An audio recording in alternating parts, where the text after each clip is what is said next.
where? Let's get this party started. Jesus Christ, put me in lane 4, lad. Oh, it's close. Charles.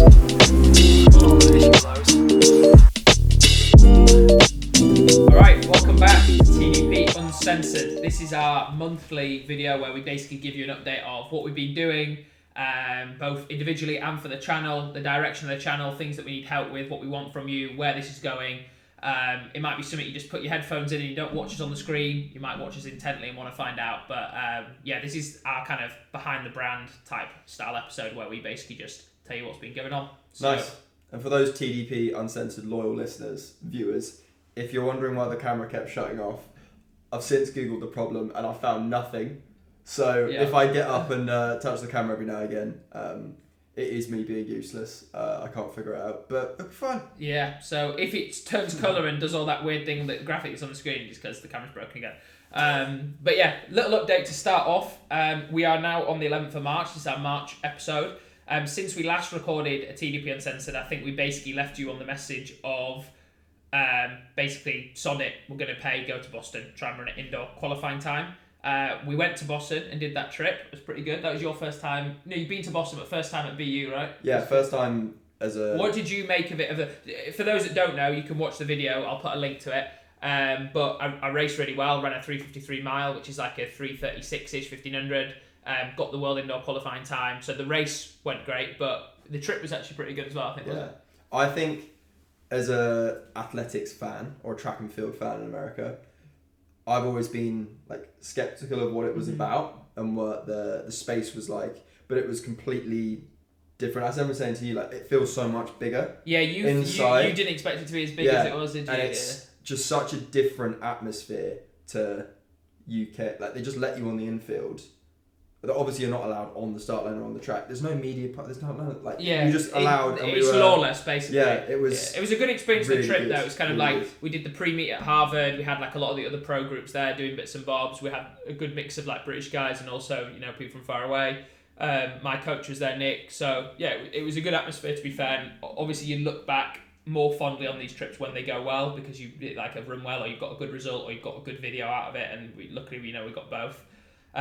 So yeah, we did that. That was pretty much a month ago, almost to the day of recording. I think that was like around the 11th of February, something like that. Yeah, the only thing I would say on that is we had a couple people in the comments was like, it looked crazy. Yeah. And how do you, we couldn't really tell where Callum was in the race. Yeah. But when those indoors, and I guess why we wanted to do indoors before, which is the first TDP Uncensored, we said, should we do cross or indoors? Yeah. That is how it feels. And I applied in the comments, but Nick and I genuinely had no idea how fast you were running. Yeah. And we had no idea whether you'd got the time until you slapped the floor and screamed. That was generally the first time. I knew you run under 3:55, but it could have been 3:50. I have no idea. But it was absolutely crazy. It is true that indoors, and I think we're learning as we capture these videos and decide kind of in advance, okay, what shots should we get, where should we focus, where should we stand, and I totally get that some people would like to watch it as if they're watching TV and just have a camera on the top row and just be able to see the full race. I totally get that. But in terms of us trying to tell a story that captures hopefully the interest of people that maybe don't know what indoor racing is, or maybe they're not even really athletics fans, in the grand scheme of things, that's what we want to do, be able to bring people into the sport and be like, okay, this looks cool, I'm going to try it out, join my running club or whatever it's going to be.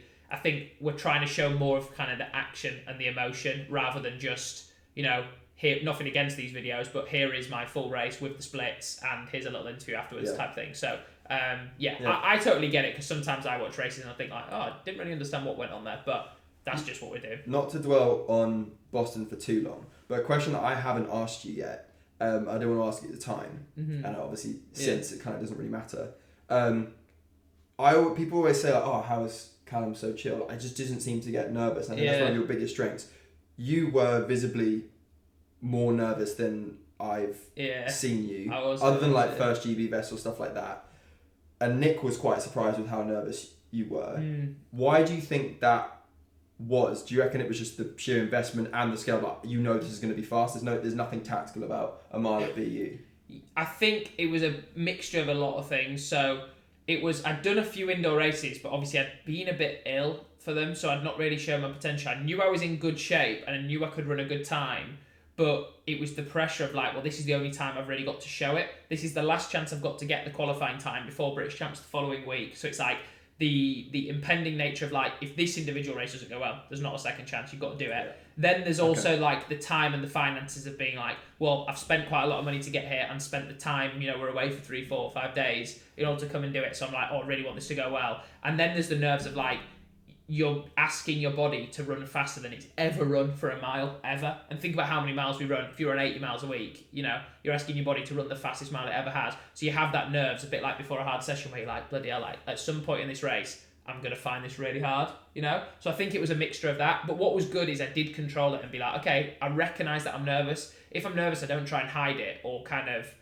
you know, be like, no, I'm fine, guys, I'm absolutely fine. I'll be like, guys, I'm nervous, you know? And I say to myself, I'm nervous, and I think that's my coping mechanism of being like, okay, you recognise you're nervous, this is why, because you're thinking about these things or whatever, and then I just tell myself, look, what's the worst that can happen? Okay, you don't get the time or you don't run well. Is that the end of the world?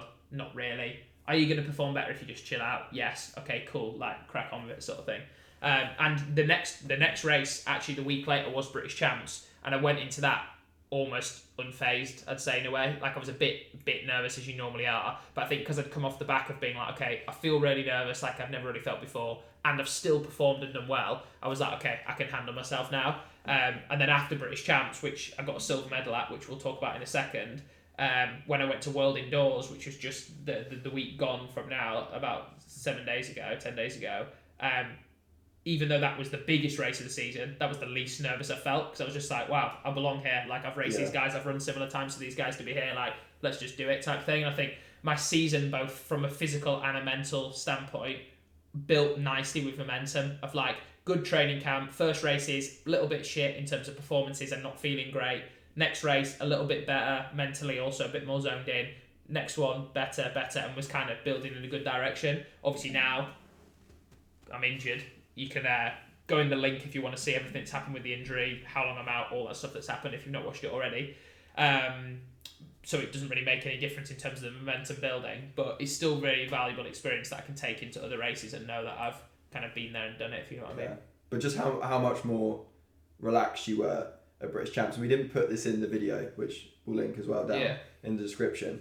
But just we didn't put it in the video just to show the event and your competitors some respect. But that clip at the start of you rapping Rock DJ, that was on the way to the final. Like, it wasn't like I'm taking the piss. You were just, when you're in your zone, some people just go silent. Like, you like to hype yourself up. Yeah, I like to enjoy it. And it's hard to put that in a way of like, oh, he's taking the piss, he's not taking this seriously. Whereas I know, like, oh, if he's having fun, you're relaxed, you're going to run well, and you did, so. Yeah, I think it's not a one shoe fits all type of thing. Like, I'm different for different races. Some I'm really locked in, I'm kind of like silent and like doing my own thing. But generally speaking, I like to talk and just be relaxed and kind of remember that I'm there to enjoy it. And I run best when I'm enjoying myself, you know? So, yeah, I mean, that's basically the last month updated. We did the race in Boston, the races at British Champs, which is the heat and the final, and then we did the World Indoors heat. The reason that you haven't seen a video from the World Indoors, you will have seen like a part of our new series that we've started about the injury and stuff like that. But the reason you didn't see an actual video is as the events get bigger, it becomes harder and harder to gain access. On this channel, we've had like European cross-country videos, which are far easier because essentially, as long as you've got a ticket, it's a wide open field.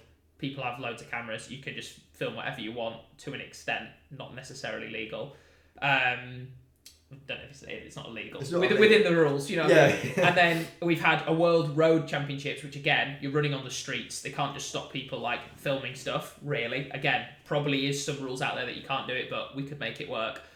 Being inside a reasonably small, 5,000 people at a reasonably small stadium where tickets have been sold for like the last year and people have bought up tickets, especially for the days of like events that they want to see, like the men's 1500, we couldn't get our hands on any tickets. And even if we did, we couldn't actually film anything meaningful when we were in there of the race or of the build-up. So we just decided, rather than give you a pretty shit video where we just show you like the BBC iPlayer screenshot of like me racing and maybe an interview of me outside the hotel, we just thought, let's not put the investment in and save it for something else. I shot Neil Gawley a DM, see if I could get one of his tickets he was handing out, but it turns out he was giving them to to local kids in the area. Local Scottish kids. Yeah, which apparently I didn't meet the criteria. You're not a kid or Scottish. Yeah, so I wished them well. Yeah. So yeah, that's why we didn't make a video from that. But obviously, going forward, we'd love to expand and be able to do more stuff like that. And I guess that brings us nicely onto where we see the channel going. If you are a regular viewer, you'll know that in these TDP Uncensored, we've mentioned before that our long-term vision for the channel is essentially to make it not Callum Elson, hence why this channel is the Distance Project, and make it more about endurance running, athletics, the sport of track and field, and actually shed spotlight on still, bits of my story and what I'm doing, but it isn't a vlog. It isn't like, welcome to my life, it's Callum. It's more like, these are two guys that are interested in how we can build up the sport, showcase other athletes, get them more commercial opportunities, and basically as a result, we will also gain off the back of it, right? If we help build up an athlete and get them some esteem and they become a bit of a, figure, and they're getting deals off the back of it, then other athletes or agents will come to us and say, hey, would you want to cover this athlete or this event and stuff like that. That's kind of the plan. That was always the long-term vision. Obviously now I've got an injury where I'm going to be out for quite a long time. So as a way to kind of pivot the channel slightly, we're basically just going to accelerate to that point, and we're just going to crack on right now and start bringing you those series. So the general structure you're going to see now on the channel is you're still going to have a monthly TDP Uncensored video, which is exactly like this, where we'll give you updates. You're going to have a weekly video in our Down Button Out series, which is going to be tracking the progress, hopeful progress, of my return to running, eventually through injury, surgery, everything that's going to be going on. And then every so often, as and when we can release them, we have a few video projects that we're currently working on or that are in the works that will be 2 or 3 episodes each one, basically, where it will focus on an individual athlete or a team or an event. So some ones that we have kind of in the works right now is one for London Marathon, which will follow a elite female athlete who has a really interesting story and is probably, hopefully, due for a big comeback kind of race at London Marathon. So you'll see 2 or 3 videos about that person, their life, how they earn money, who they train with, how they train, who they're supported by, and then you'll see the race day video that will come out just after London Marathon as like a culmination. You'll see a very similar style of video for the night of the 10,000 metre PBs, night of the 10Ks, you might know it as, especially if you're in the UK, which is going to follow not an individual athlete, but actually a team of athletes, a professional team, along with their coach, how they're feeling, what they're going for. They're trying to achieve European or Olympic qualifying times for the 10K. So how they're building up, how they prepare, and again, what that race will look like, and you'll see that afterwards. And then the third one that we have in the pipeline, which is not confirmed but is almost there, is with a world medalist from 2023 who isn't based in the UK. They're a European athlete though, and that will be not. Well, obviously we can't go and film the Olympics like I've just said, but it'll be the start of their Olympic season and how they are going there to try and win a gold medal. You've done a very good job of explaining that without giving away too much. Also, we're only not saying who it is just in case any of the plans change. But comment who you think it might be or who you want it to be. I thought you were being sarcastic. They're not giving it away. No, you did. Okay. That's good. You did. It was good. Okay, yeah. I don't want to give away exactly who it is, just from a logistic point of view. And also, it gives us a chance to be able to make changes and things like that. But yeah, what we really want to do is basically say, please give the videos a chance. I know a lot of you might be into the kind of content where you just kind of watch the videos of like the run influencer people, if you will, where you enjoy just seeing one individual's personality. And that's absolutely fine. And those videos are great and serve a purpose. And that's kind of a bit of what we've done on this channel, where everything's been centered kind of around what I've been doing. But hopefully give those videos a chance and almost hopefully go in with a neutral mindset of like, I'm going to watch this as if that person has launched a channel, because it's not going to be done in a presenter style where I'm there saying like, hey, I'm Callum and I'm here with blah, blah, blah, welcome to Distance Project. It's just going to be immersive video about them. They will be the main character, or that team will be the main character. And this guy will make sure that it is as good as ever, I'm sure. That'd be great. What are your thoughts? Get you in a mix zone with the microphone as well. Yeah, we can do some we can pivot and do something. If you have ideas, or if I know a few athletes do watch these videos, or potentially agents, brands, whoever. If you work with an athlete and if you're like a nutrition brand who sponsors an athlete and you think actually we'd love to follow them doing this, or they're doing this cool event, like maybe this would be a great opportunity at a low cost to be able to get them out to the world or push them out to a running audience, just get in touch, because we aren't a production company that can say to you, hey, it's going to be £100,000 to make a documentary. We're not at that level. We are at a stage where we can say, hey, if you could, contribute towards helping cover our costs, maybe we make a little bit of profit to cover our time, and in exchange you're going to get this really big bit of valuable content you can use for advertising and socials and everything. It's pretty affordable way of doing things. I think our production level is kind of ahead of what we are willing to charge, simply because we've got 7,000 subscribers, not 70,000 subscribers.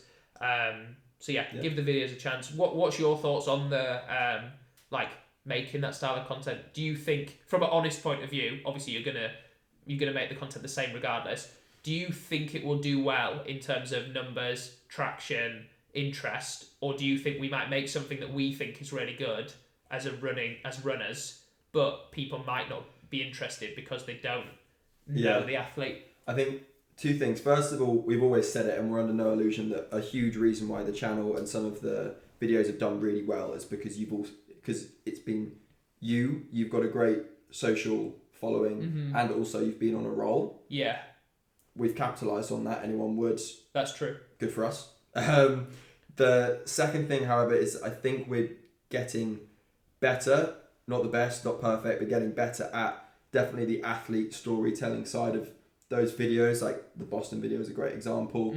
We're getting better at stuff like the European cross video that was more like, here's the event, here's who's in it, here's the key players. We're getting better at stuff like that. So I think we're in a position where we can deliver a good enough product and tell that athlete in their way that I think it'll be interesting to see some different characters, but still in the TDP format, and it will still feel like a TDP video. Hopefully, yeah. And from the commercial side as well, I think from my perspective, I think we can really try and leverage other people's audiences. Like in our criteria of what stories we want to tell, the person being known has been quite low ranked. We haven't just gone for we could have, we are friends with people, flex. We are friends with people that have loads of followers or whatever, which you could easily go and say, right, if we want to get the most views possible, let's go to this guy that's got 400,000 followers and say, can we make this for you for free? And he'll share it and we'll get loads of followers. Potentially could happen. But for us, the caliber of the athlete is important because we are predominantly elite athlete focused, or that's what we're trying to shed a light on. Not it's not to say we never would do something at a lower level, but at the moment it's more elite focused. And then also the story has to have more than just a normal build up for us. It has to be like a return from an injury, or something traumatic has happened, or it's a team that has a unique environment. It's about the camaraderie between them, or it's about a runner that maybe is defying the odds. It has to have a bit of a something to it. So we're hoping that in the athletes that we're going to be working with, or hopefully we'll work with, they will share it out to their audiences, or people that already know them who don't have a clue who we are will hopefully watch it because they like that person and they want to be involved in their story, and then as a result might be hooked into kind of more content like this. So yeah, that's the plan for the channel in terms of the direction we're going. Hopefully you can get behind the videos. Like Charlie said, in the comments, any ideas you've got for things you'd want to see, ways you might be able to help. Again, if you're a brand or a sponsor and you think I'd like a little segment in there or a little plug, or I know this athlete that we work with who might be a good fit, just get in touch. I think our email and stuff is either in the description, or you can just click on the channel and get in touch, or Instagram, whatever is cool. But yeah, from a channel point of view, that's the update. I won't be doing too much racing, but Charlie, you are racing on this week. This week. Oh, so this video is actually coming out after you've raced, I think, right? The week after. This will be out, yeah. So Charlie's racing. So by the time you see this, he's raced. So don't bother saying good luck or anything. But you can. Hopefully he's done well. Fingers crossed. How's your training been going? What are you training for as well? The Podium 5K in Leicester. Really cool event actually. That the Podium Sports shoes people are putting on. They've invited all the brands, and there's just, I imagine, going to be loads of fast 5K Are you races. Running in your own? You get to wear your own shoes and everything, or are you running for somebody? I'm running in for Belgrave Paris. Quality. What shoes are you going to wear? I'm not sure yet. I just had a shout out. You are for the new Pumas. Okay, nice. Quality. Really? Very good. Okay. Very good. I'm intrigued. Obviously, Hoka. But yeah, mate. I'm not sponsored. So yeah, those are those might be on the feet. But cool. Yeah, it looks good. Training's been going well, and I'll be flying the TDP flag. Yeah. So Charlie's racing. In Leicester. Charlie's racing Podium 5K, which is the 16th of March. And then, to be honest, we've only got a month and a bit after that. It's only 5 weeks to London Marathon, 4 or 5 weeks. So as I mentioned, one of the projects we're working on is that. So between then, we'll be getting out some content. You should hopefully see a couple of episodes. You should probably see 2 videos before the race, and then you'll see one that will come after the race, and then you'll probably see a similar format for Night of the 10Ks. So for April and May, there are 2 kind of flagship pieces, if you will, and then we've got kind of conversations that we need to have for the summer with what that'll look like. There's the European Championships that are in June, at the start of June, I think June the 9th, and then obviously there's the Olympics, which is maybe like the 21st of July or something, I think it starts, and all the million races that come in between with the Continental Tour, the Diamond League, everything. We have no plans. Hopefully we'll get some plans and find cool stories to be able to bring to you. But again, any ideas, things like that, just hit us up, and we'll see what we can do. Any closing remarks, Charlie, or things from you? I think we've kept this pretty on time this week. Just about. The camera's still rolling as well. If I'm saying that and I'm not actually on the that screen would be gold. Right yeah. I can see it. No, I think it's been an interesting couple of weeks, especially from the high of Boston and British Champs down where we are. But I don't think I know that many people that would be able to, like, I got here this morning and you've been cracking jokes. Not laughing about the situation, but just like keeping it lighthearted, like so positive. And I don't know many people that would be able to just say that it is what it is, crack on. And I know it's going to be difficult behind the scenes, but you're doing a very good job for your followers, I guess your friends as well, like just keeping the vibes high. No, much appreciated, mate. Thank you for that. Yeah, it's I'm basically not going to run for like 5 months, 6 months. Obviously, I'll still be training and like, you know, there's other stuff I can do. But in terms of the trajectory we're going on, where it was like actually, you know, outside chance at the Olympics, good chance at European Champs, like, you know, try and build, run fast times, do whatever. It's obviously taken a bit of a turn, but I think it's one of these things where I'm not being like overly positive or like too extra about it. There's times where I'm going to feel shit. There's times where I've been like not being able to sleep with this bloody boot on this week and I've been like, this is actually awful. Like, how am I going to do this? But while you've got other stuff to do, channel your energy, it could be one of those things where in a couple of years we look back and we've got 50,000 subscribers, a really flourishing business, and we go, you know what, in a weird way, that 6 months where I couldn't run and it made us do other stuff and it pushed us to do this and invest money here and do whatever, could be like a major turning point. It could be nothing. You might be watching this in 2026 and we could still have 7,401 subscribers. And the channel might have gone nowhere. I respect everyone. Yeah, it might have gone nowhere. But you could be watching back and this could be huge. And it all could be because of Elzan Bibic spiking me and tearing my Achilles. So. Shout out to our Serbian subscribers. Yeah. Final one. Yeah, so the alarm's going to go off, so you just go ahead. Go on. What is, just to close, who's someone unlikely that's been in touch and given you some really good bit of advice? Or what's the best bit of advice you've been given since World Indoors? Oh, okay. And also, who's given you the worst bit of advice that you're like, oh, shut up, didn't need that? Okay, I got two easy answers actually. So Joe Wigfield, not expecting to get in touch, but like friend, so like nice of him to get in touch.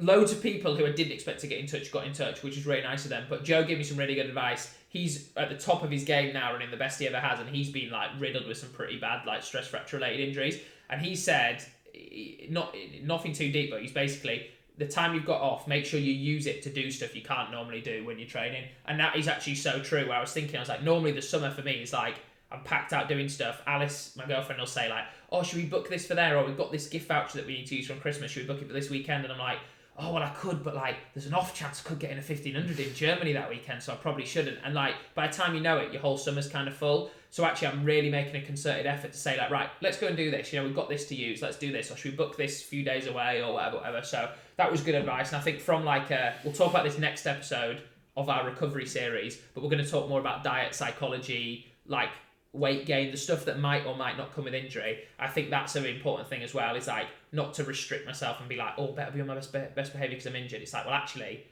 if I was racing, you know, Diamond League in 2 weeks, I probably wouldn't have a beer because I'd be thinking I'm racing Diamond League. So while my foot's in a boot, I may as well just have the beer and enjoy myself because now is the time to do it, hopefully. So that's probably one great bit of advice. So thanks, Joe, for that. Worst bit of advice, it's not advice and it was lighthearted, but a guy, I posted like, I've been just trying to post on Instagram as I normally do, just so I can look back and be like, this is what happened when I got injured, this is the training I wasn't doing. And it was a video of me on the rowing machine, and someone commented, that'll get boring soon.